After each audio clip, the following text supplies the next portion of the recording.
मंगलम भगवान विष्णु मंगलम गरुड़ध्वज मंगलम पुंडरीकाक्ष मंगलाय तनोहरि।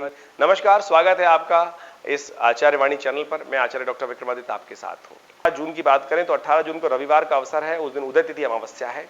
इस दिन गायत्री का पाठ अवश्य करना चाहिए, सूर्य को जल देना चाहिए। ग्रहों की स्थिति अनुकूल होगी। चंद्रमा का परिवर्तन हो रहा है, बहुत अच्छा आपके लिए। सुबह सुबह 5:13 पर चंद्रमा मिथुन में आ जाएंगे और लग्न में आ जाएंगे सूर्य के साथ। ये आपके लिए एक तरह से पॉजिटिव होगा। आपके खर्चों को कंट्रोल करने वाला रहेगा, आपके मनोमस्तिष्क में एग्रेसिवनेस को शांत करने वाला रहेगा। लेकिन एक बात का ध्यान रखना चाहिए आपको, क्योंकि अमावस्या है, अपने पितरों के निमित्त अवश्य कुछ दान पुण्य करना चाहिए। गायत्री जप करना चाहिए, जल का दान करना चाहिए और ये सब कार्य कर कर अपने पितरों को प्रसन्न करने का अवश्य कार्य करें। जो पितरों को भूल जाते हैं उनके जीवन में कष्ट कभी जाते ही नहीं है। इस बात का ध्यान रखें, किसी ना किसी रूप से अपने पितरों के निमित्त कार्य अमावस्या के दिन तो अवश्य करना चाहिए। 19 तारीख को हम बात करें तो 19 तारीख की तिथि बहुत शुभ है। ये विशेष तौर पे कई प्रकार के शुभ योग लेके आने आई है। गुप्त नवरात्रे हैं इस दिन से। आषाढ़ मास के गुप्त नवरात्रे समस्त प्रकार की मनोकामना सिद्धि के योग देते हैं। कहा जाता है कि जो चैत्र के नवरात्रे होते हैं मनोकामना सिद्धि के योग बनाते हैं, वो सब लोग कर लेते हैं। और उसके बाद शारदीय नवरात्रे आते हैं, उनका तो महात्म्य ही समस्त जगह विद्यमान है। लेकिन गुप्त नवरात्रे छुपा के रखे गए हैं गुप्त मनोकामनाओं की पूर्ति के लिए।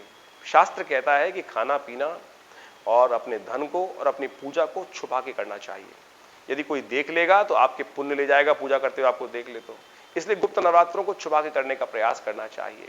इसलिए शास्त्र में भी इनके रहस्य को छुपा के रखा गया है। आषाढ़ के नवरात्र विशेष तौर पर गुप्त नवरात्र जो है ये शुरू हो रहे हैं 19 तारीख से। हमने भी विवेकानंद योगाश्रम में बड़ा सुंदर यज्ञ रखा है दुर्गा सप्तशती का, दुर्गा यज्ञ। आप उसमें सम्मिलित हो सकते हैं। अपने विद्वानों के द्वारा अपने प्रतिनिधित्व करते हुए उस यज्ञ में विद्वानों को बैठाकर आप अपने कष्टों को दूर करने के लिए, चाहे वो व्यवसायिक कष्ट हो, चाहे वो जीवन पारिवारिक कष्ट हो, चाहे वो स्वास्थ्य संबंधित कष्ट हो, उन सब के लिए अलग अलग मंत्रों का अनुष्ठान शास्त्र में बताया गया है। उन सबको हम दुर्गा सप्तशती के माध्यम से महायज्ञ करने के कर रहे हैं।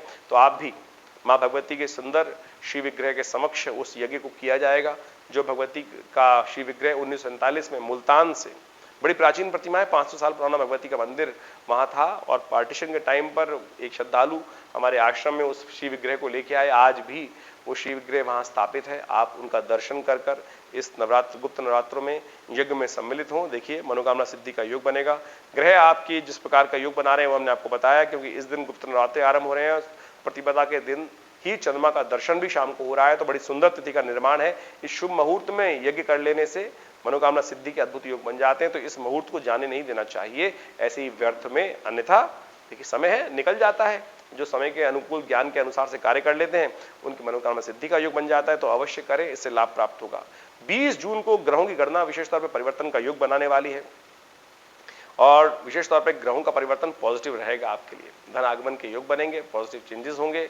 विशेष तौर पे मनो उत्साह में वर्धन होगा, क्योंकि चंद्रमा का परिवर्तन, चंद्रमा मंगल के साथ चले जाएंगे और मंगल को शक्ति संपन्न बना देंगे, शुक्र को शक्ति संपन्न बना देंगे। लेकिन शुक्र वहां बैठने के कारण से कई बार मनो मस्तिष्क में नेगेटिव विचार भी आ सकते हैं। तो उनको नेगेटिव यानी तामसिक विचारों का उत्पन्न हो सकता है, तो उनसे बचते हुए कार्य करने का प्रयास करें। मनोरथ द्वितीया है उस दिन और गुप्त नवरात्रि का दूसरा दिन है।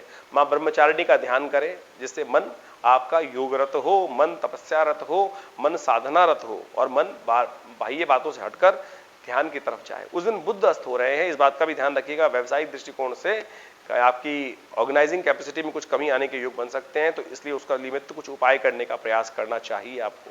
वैसे हमने गुप्त नवरात्रों के अवसर पर बड़ा विशाल यज्ञ आश्रम पे रखा है। जो लोग उसमें सम्मिलित होना चाहें, नंबर स्क्रीन पे आ रहे हैं, उन सब में आप अपने फोन को कर कर अपना स्थान आरक्षित कर सकते हैं और जीवन में मां भगवती की कृपा प्राप्त करने के लिए सुंदर अवसर है। इसको ऐसे ही व्यर्थ में जाने ना दें। धन्यवाद।